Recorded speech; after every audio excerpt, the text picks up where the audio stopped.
Alright, today we're going to be talking about a brand new episode 12 update coming to global on the 24th of October. Now, first of all, very excited about this. It's going to be very, very good. But talk about episode 12 itself. Episode 12 will be able to give you 44 Originite. People are always curious how much Originite you can get. Apparently, 44 Originite. That is for completing all the stages, doing the challenge mode stages. Of course, Originite is going to be fantastic because there's so many skins coming. Maybe you even want to save up for pulls for the amount of units that are coming. It makes it quite worth it to do these stages, of course. Also, some of you might have actually got rewards for doing, I believe it was episode 10 and episode 11 on this screen. We will also have this updated for episode 12 now as well, which would be fantastic because more sanity, extra rewards like that are always a positive. But let's actually talk about what you can get from episode 12 before we move on to the banner. So first of all, episode 12 will give you a 5-star called Morgan. Morgan is a very, very basic unit. Basically, she's a guard that less HP she has, she gets more attack. That's pretty much it. One thing that kind of makes it different and doesn't just make it useless pretty much, at least in my opinion, is the fact that she doesn't take any deployment slots in episode 12. So she's pretty much made for episode 12. Of course, not taking any deployment slots in a certain piece of content can actually be helpful because it does give you another unit to use alongside the team you already have. But that's pretty much all about Morgan. Now, if you lose a run in episode 12, or you quit, you will be able to get all your sanity back. That does, of course, not count if you actually complete the stage, but getting your sanity back if you lose or quit is always fantastic because it does allow you to test around with stuff as well. You might be struggling to do a certain stage, so you don't want to just keep losing sanity. You can also get material boxes and sanity back when you complete stages. Now, this is of course not guaranteed. This will happen from time to time, but this does make it a lot more worth it to, I guess, farm these stages overall. And overall, I think this is of course nice if you are going to be doing episode 12 stages. It's overall pretty good, but let's talk about the more important things. First of all, let's talk about the characters that will be coming. So this comes obviously with the Ines banner. If you are curious how many people are actually pulling on this, I did a vote recently, talk about, are you guys pulling? Are you guys skipping? Let me know in the comments. But here is what people said on my community feed. So a lot of people are kind of torn. It seems like about 50% of people are going to pull for Enus, 50% aren't going to pull for Enus. Personally, in my opinion, I would say she is probably one of the units that's very unique. And she does actually offer probably more different stuff than most operators do in the game. So I would probably pull for her. But of course, there's so many good banners coming, like overall. The likes of Hollyoak, Muelsyse, Typhon banner in the future, AFYala banner in the future, Executor Alter if you like Executor Alter, I personally do. Just so many banners that I personally would say to hold on to your pulls. There will also be an Enus banner, I believe, coming with Enus, Horn, and Stainless in the future, which is something you might want to take into account before you pull on this. But talk about the units, we're going to talk about the lower rarity units first. First of all, we have Humus.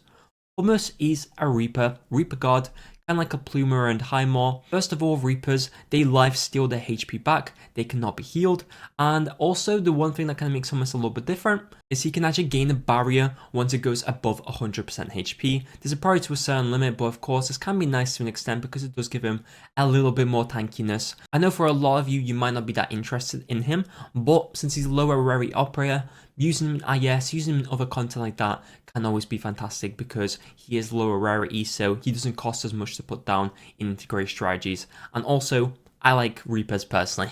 But let's talk about the 5-star. 5-star, we have Cement. Now, Cement is a very interesting defender.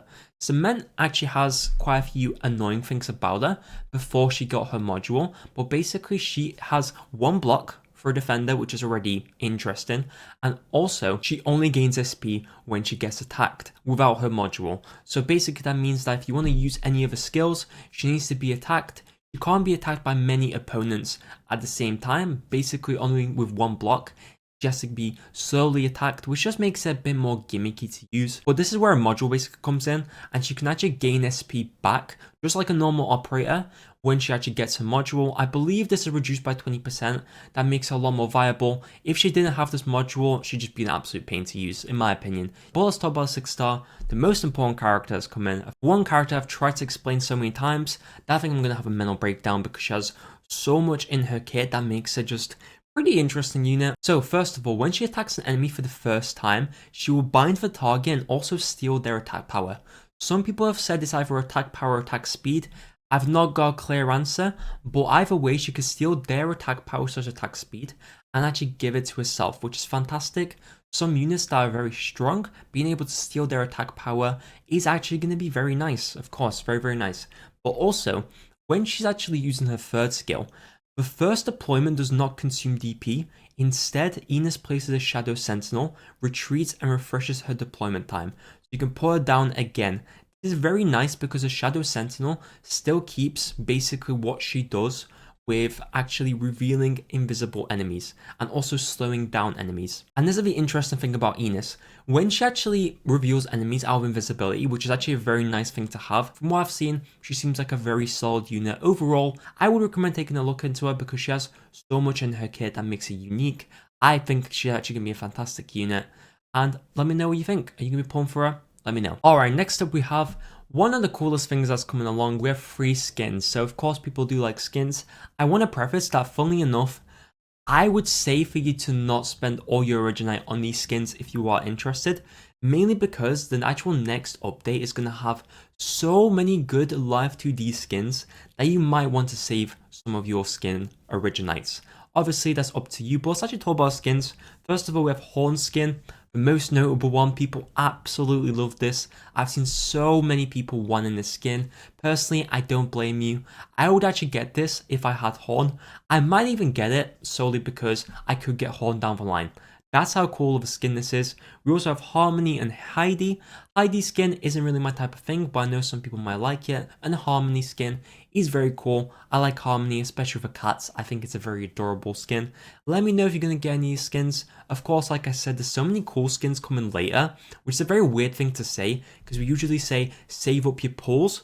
But I'd honestly say save up some of your Originites and try not to get too many skins right now, which does move me onto the rerun skins. So, first of all, the rerun skins we have coming are Siege, Indra, and Scavenger, and also Helga and Shirayuki.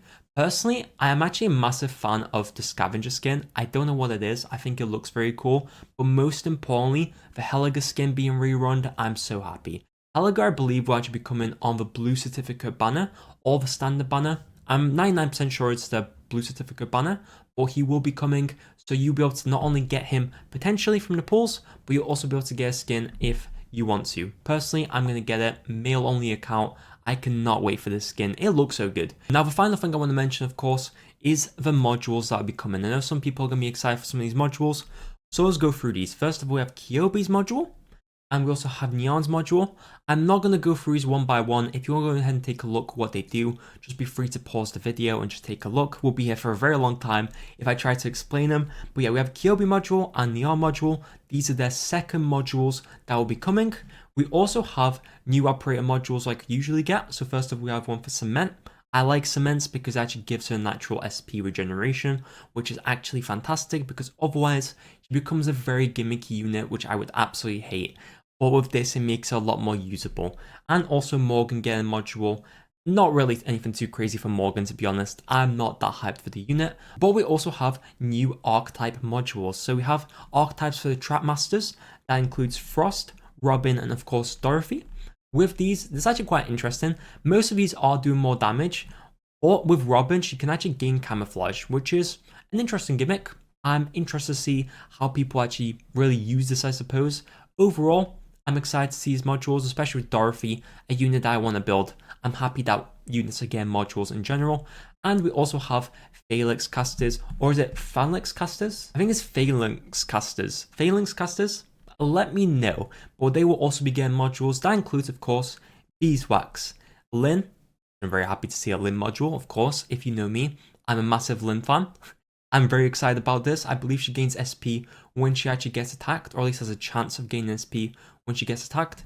Means she can use her skills more often. Of course, I'm not going to complain about that. And a Carnelian one. And of course, the last Phalanx caster we have is Mint. So that's pretty much everything that's coming with this update. If I missed anything, please let me know in the comments. Overall, I'm pretty excited about this update. I think it's actually going to be a very fun one. I can't wait to start scuffing all episode 12 and not being able to do any of it. Boss stages are probably going to be a nightmare. I'm actually very excited for it. Of course, the Enus banner.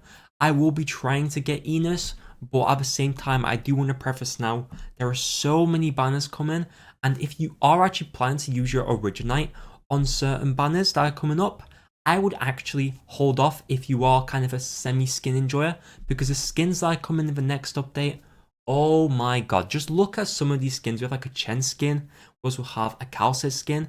So many, I can't even keep up with it. It seems like we're getting a lot more Life 2D skins now, which I'm a massive fan of.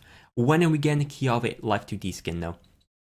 Just saying, everyone cares about Kiave, right? It's not just me. Now, before I forget one thing, I'm recording this pretty much like 2 days after this actual video is actually in editing, but there will actually be opera records and a record restoration coming. So for opera records, to anyone who cares, there will be Morgan, Click, and Jay. And in terms of record restoration, there will be a Walk in the Dust returning for the record restoration. But anyway, that pretty much does it for this video. Thank you so much for watching. We have reached 4,500 subscribers yesterday, I believe, as well, which is actually a massive deal.